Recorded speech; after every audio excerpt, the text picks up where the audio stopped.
யார் தோற்கடிக்கப்பட வேண்டும் என்பதை பற்றி மட்டுமே சிந்தித்தார்கள் மக்கள்.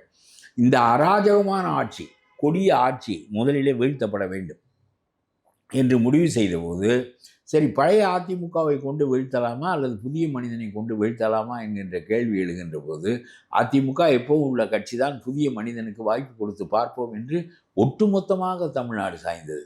சும்மா இவர்கள் புரியாமல் பேசினார்கள். இளைஞர்கள் பெரிய கவர்ச்சி, அவர்கள் வீடுகளில் சொல்லி மாற்றி விடுவார்கள். அதெல்லாம் மாற்றுவதற்கெல்லாம் உரிய இடங்கள் இல்லை. எல்லா மக்களுமே மாறுதலை எதிர்பார்த்து எனக்கும் அது தெரியவில்லை.